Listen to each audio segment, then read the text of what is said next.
உங்கள் பள்ளி புத்தகங்கள் தமிழர்களைப் பற்றி எத்தனை பக்கங்கள் இருந்தது? சில பக்கங்கள். ஆனால் உண்மையில் தமிழர்களின் வரலாறு சில பக்கங்களில் முடிந்துவிடக்கூடியதா? உலகத்தை கடந்த மக்கள், கடலை ஆண்ட மக்கள், 1000 ஆண்டுகள் முன்பே அதிர்ச்சி தரும் நாகரிகத்தை உருவாக்கிய மக்கள் தமிழர்கள். ஆனால் இவ்வளவு பெரிய வரலாறு ஏன் நமக்கு முழுமையாக சொல்லப்படவில்லை? தமிழர் வரலாறு உண்மையிலேயே இல்லையா? அல்லது அது திட்டமிட்டு மறைக்கப்பட்டதா? பல 1000 ஆண்டுகளுக்கு முன்பே உலகம் முழுவதும் தங்கள் அடையாளத்தை பதித்த மக்கள் தமிழர்கள்.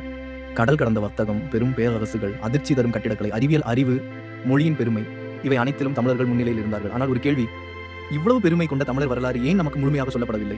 ஏன் பள்ளி புத்தகங்களில் தமிழர்களின் பெருமை மிகச் சிறிதாக மட்டுமே சொல்லப்படுகிறது? ஏன் சோழர்கள் உலகை ஆண்ட வரலாறு சில வரிகளுக்குள் முடிக்கப்பட்டது?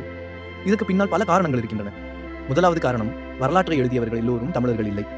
நம் வரலாற்றின் பெரும்பாலான பகுதி வெளிநாட்டு ஆட்சியாளர்கள், காலனித்துவ எழுத்தாளர்கள் மற்றும் வடிந்திய மைய பார்வையிலேயே எழுதப்பட்டது. அவர்கள் கவனம் செலுத்தியது தங்கள் அரசியல், தங்கள் பேரரசு, தங்கள் வரலாறு. தமிழர்களின் வரலாறு அவர்களுக்கு முக்கியமில்லை. அதனால் தமிழர்களின் சாதனைகள் முழுமையாக பதிவு செய்யப்படவில்லை. இரண்டாவது காரணம், தமிழர் வரலாற்றின் பெரும் பகுதி கல்வெட்டுகளில் இருந்தது.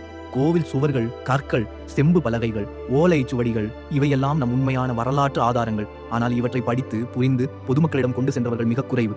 அதனால் நம் வரலாறு கல்லில் இருந்தது, மக்களின் நினைவில் இல்லை. மூன்றாவது காரணம், தமிழர்கள் தங்கள் வரலாற்றை பாதுகாக்கவில்லை. நாம் நம் மொழியை நேசித்தோம், ஆனால் நம் வரலாற்றை பாதுகாக்கவில்லை. பல ஓலைச்சுவடிகள் அழிந்தன, பல கல்வெட்டுகள் கவனிக்கப்படவில்லை, பல உண்மைகள் காலத்தோடு மறைந்தன. நான்காவது காரணம், அரசியல். வரலாறு என்பது வெறும் உண்மை அல்ல, அது அதிகாரமும் கூட. யாரின் வரலாறு சொல்லப்படுகிறது, யாரின் வரலாறு மறைக்கப்படுகிறது என்பதை பல நேரங்களில் அதிகாரம் தீர்மானிக்கிறது. அதனால் பல உண்மைகள் பின்னால் தள்ளப்பட்டன. ஆனால் உண்மையை முழுமையாக மறைக்க முடியாது. இன்றைக்கு கல்வெட்டுகள் பேசுகின்றன, கோவில்கள் பேசுகின்றன, பழமையான நகரங்கள் பேசுகின்றன, தமிழர் வரலாறு மீண்டும் எழுகிறது. இன்னைக்கு நாம் அறிந்து கொள்ள வேண்டியது ஒன்னே ஒன்று, தமிழர் வரலாறு இல்லை, அது மறைக்கப்பட்டது. இப்பொழுது அந்த மறைக்கப்பட்ட வரலாற்றை மீண்டும் தெரிந்து கொள்ள வேண்டிய நேரம் வந்துடுது. இது வெறும் வரலாறு அல்ல, இது நம் அடையாளம். ஆனால் இது தொடக்கம் மட்டும். தமிழர்களின் உண்மையான வரலாறு இன்னும் முழுமையாக தோண்டி எடுக்கப்படவில்லை. நாம் மறந்ததை யாவும் மறைத்தார்கள். அடுத்த வீடியோவில் உலகையே அதிர வைத்த ராஜராஜ சோழனின் 5 மறைக்கப்பட்ட அதிர்ச்சி உண்மைகளை பார்க்கலாம்.